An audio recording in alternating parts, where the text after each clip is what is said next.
Hi, welcome. This is Dear John. This is John Mill, your friend, therapist, coach, guide, whatever you want to call me. I'm trying to angle the camera so I can take out a few of these wrinkles.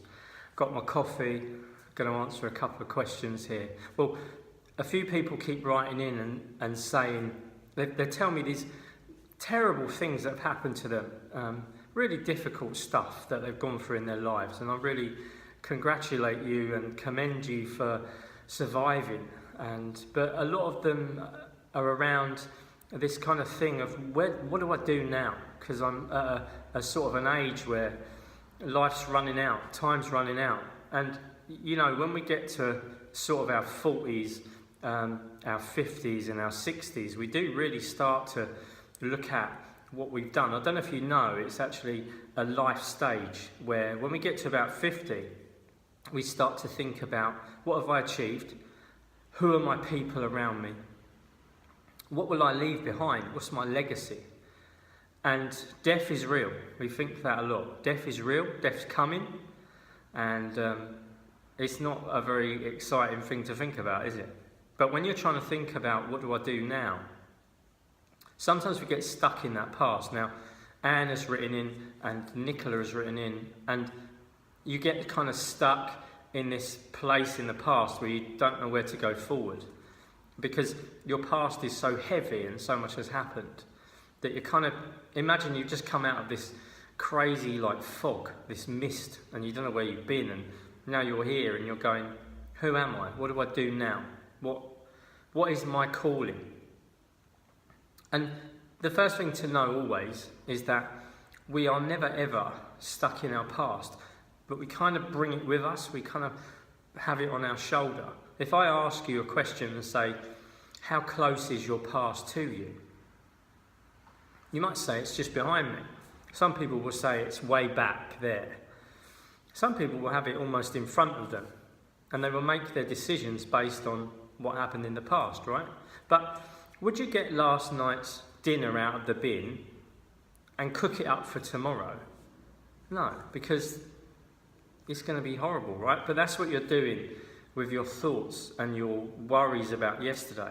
So we have to know that the most important moment ever is this one, this present moment, this moment that I've got my hot coffee, and this is the most present moment, and we can only move forward from here, right? But do you deserve a better future? Do you feel like you actually deserve a better future? And do you expect one? How many of you out there buy a lottery ticket but don't expect to win? Or how many say, I really want to win the lottery, but you don't even buy the ticket because there's an expectation that nothing will ever change, nothing will ever get better. And if you don't think you deserve it, now, I know you'll say in a conscious way, I want this, I want it so bad, but deep down on a very subconscious level, do you think you deserve it? Do you think that it's your time now? I meet a lot of people over 40. I'm 52. I meet a lot of people my age going, I've wasted 30 years. You haven't wasted those years. I believe that, and I always say this, that we have two lives, not an afterlife, two lives. The first half of our life, up to 50, is when we can mess it all up, make all the wrong choices, eat badly, choose the wrong partners, choose the wrong jobs, go to prison, sometimes people do. But when you get to kind of this stage, no one's telling you you have to go to school now, but you can choose to go to school. No one's telling you you have to do anything because you're a mature adult. You now get the chance to make some decisions and choices yourself. But what a lot of people do is they never make a decision. They never start anything because you feel like you've got no options, no choices. You feel like you need about 6 options before you start. And it's important to know that wherever you lean your ladder, whatever you're thinking about doing, it may never ever be the right wall. But what will happen from that is you'll climb up it and there'll be another ladder and you'll go that way. And this is the really scary thing. Think of it like this. Your calling has been around you so many times in your life. You've walked past your calling in life hundreds of times. But because you're stuck in the moment, because you're stuck in the problems of the past, you're not seeing it.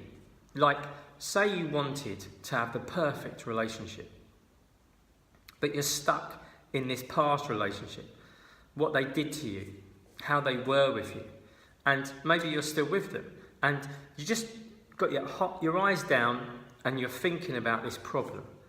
You don't see the person that smiles at you from afar, that is your life partner. Or you're in a job that you hate, you can't stand it, you go there every day, and you're in that problem of that job. But because you're stuck in the problem, when you start looking for other jobs, there's that one last job that you don't put your CV in for because I'll never get it. And that job leads you to your life calling. Or you have a passion that you don't think you can make any money from, but you just love doing it. So you stop doing the passion. Or there's something you want to learn, but you have a deep, deep mistaken belief that you can't learn it. Do you have a mistaken belief about yourself? Do you believe something about yourself that limits you? One of my ones were that I'm thick, I can't learn nothing. And I met a client the other day that said to me the same problem. I'm thick, I didn't go to school, I never learned anything. And I asked him to look at my certificates and tell me if he thought I was intelligent. And he said, I think you're incredibly intelligent. And I laughed because they're just exams I passed, and all the times I was going for those exams, I was telling myself I'll never pass them, I'm thick. But the one thing that I always did is kept going, just keep going. So we have to start somewhere. So where will we begin? Where shall we begin? I want you to think about what you want from your future life. What is your why? All coaches, trainers will ask you, what's your why? Why are you doing this? One of my whys were that I want money, lots of money. I still have that why. But that why is changing now. That why is that I want to leave a legacy for my children. I'm making these videos and I know that one day, my children aren't really interested in what I'm doing right now, but I know that one day, maybe when I'm not here, they'll be digging these out, right? And watching them. But what do you want to leave? What's your legacy? What do you want to matter? Do you want to be remembered for someone that mattered? What do you want? And where can you get that? Where can you begin that journey? If you want to just contribute to someone else's life, where could you begin? Where could you start? When I first decided that I wanted to help others, I started to look through the internet and I wanted to help some children. So I went to Childline and I went to train at Childline to speak on the phones to children that were in trouble. And there were people in my life that were close to me that said, why are you doing it? You can't do that. You can't do that. You work in a market. There's no way you can do that. But I didn't listen to those people. I went and trained. But I still had all the beliefs in my head that, you know, I couldn't do it, I wouldn't be good enough. And it was the scariest thing in the world to have my first live call. What is it that you think you'd like to do? Would you like more money? Would you like a better job? Would you like to learn something? Would you like to master something new? Whatever you have to do is that you have to begin with the idea, maybe, and then just action it. The biggest thing of all is making the decision to actually do something now and take action.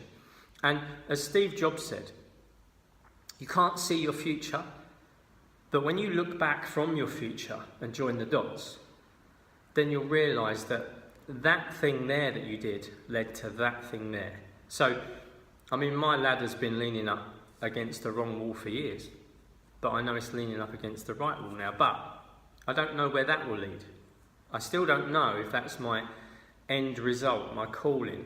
But the main thing to know is, whatever your journey is, whatever your idea is, your why, your destination, don't hold out for that being the best thing ever. And unless you get there, life's crap. Because I always say this, if a client comes to me and says, I want to lose 10 stone, and I go, wonderful. And the first thing you'll do is see that they think that's an awful lot to lose, right? But the thing about it is say you want to become healthy, right? Say one of your ideas, your whys, is to become a fitness teacher or to run a fitness class or something like that. When you start actioning something, when you begin, say you decide to start eating healthy today, right? I guarantee that tomorrow afternoon, after you've been eating healthy from today to tomorrow afternoon, you will start to feel how you will feel at the end. When you've got your six-pack, when you've got your slim body, you'll start to feel how you feel tomorrow, because the destination is not the thing, it's who you become on the journey. So the minute you start eating healthy, tell me if I'm wrong, when you start eating healthy, the next day, you start looking at yourself in a different way, don't you? Men do this, don't they? They kind of hold their chests out when they're eating healthy. But then, when I'm eating badly, I'm turning to the side in the mirror, rubbing my big, food baby, right? So you have to action it and then start to feel it. Because otherwise, you'll say, I really need this goal, my whole life depends on it. And you won't enjoy the process of going for it. When you start to enjoy the everyday process of going for it, things start to change. And then your eyes are open. And imagine if you're thinking, right, I'm going to do this today, I'm going to start this today. This idea that I really didn't think I could ever even do, I'm going to make a decision to action it today. But I don't know if that's the thing that I'll end up with. That's the start, okay? And you start doing it. But your eyes are open. You've got no blinkers on now. You're looking around at the world and seeing what opportunities are out there. And it's so important to become curious about possibilities. Curious about possibilities. Because there is always the possibility that a new door will open to your left. That's the right. See, I haven't even thought this through. A new door will open to your left and one to your right. But at least your eyes are open, okay? So think about, to begin, what could be your why? You will still say, I don't know, John, I haven't got it. I know. Do you want to learn something? Do you want some kind of outcome where you get wealthy? Do you want to have a new house? Do you want to have a new partner? Do you want to have a new job? Do you want your passion to become something? Because this is an amazing day and age. When have you ever thought, like years ago, that you could have your own television channel, you could have your own recording system that you put in your pocket, and you could talk about anything and you could upload it within minutes and you could have thousands of followers, right? That's crazy, isn't it? See, this is the day and age to begin now. This is the time to learn new stuff. And don't say, well, I'm this age, I can't learn the internet, or I can't learn Instagram, or I can't learn YouTube. You just go on Google, and there's loads of tutorials about it. But you have to know, you have to make a decision today just to begin somewhere. Start planting a seed, and know that as you grow the seed, it might not be the end result, but it will take you from this place to this place to that place to this place. And if any of you want to write in and say, well, what if I start here, John? What about here? What do you think of this? And I'll write back to you. I promise I'll write back to everyone. You'll see on my Facebook thing, it says I'm very responsive to messages. I will write back to you and I will tell you if I think it's a good idea. But the main thing to do is do something today that is of high value for your future. There's this law, the 80-20 law, that most of us do 80% of the things that get us 20% results. You've got to start doing the 20% of things that get you 80% results. I always like to say, I'm going to do the 1% of things today that will get me 100% results. And I always try to do that first thing, the first moment of the day, the earliest moment of the day. So I've literally just come into work and I was meant to do a few other things, but I thought this is my high value task now. So I'm doing it now and I'll upload it very soon and you'll see it. And then I'll carry on with the other high value things that I'm going to do towards my future. So if you write all this down, write it down, but start to plan. The most important thing is to plan first, because if you plan for 15 minutes, then you action more stuff. If you just sit and think, then you don't start, but you've got to begin something today. Make a decision to make this moment, as we call it, the present, a gift you give to yourself, okay? Okay, I'm going to drink my coffee. I'll speak to you again soon. Hope you enjoyed it. Make sure you do something with it. Remember, we always say, you might say this is great, and thanks for that, John, and I'll put that idea on the shelf. That's shelf development, not self-development. Action something today. Thanks a lot. Bye.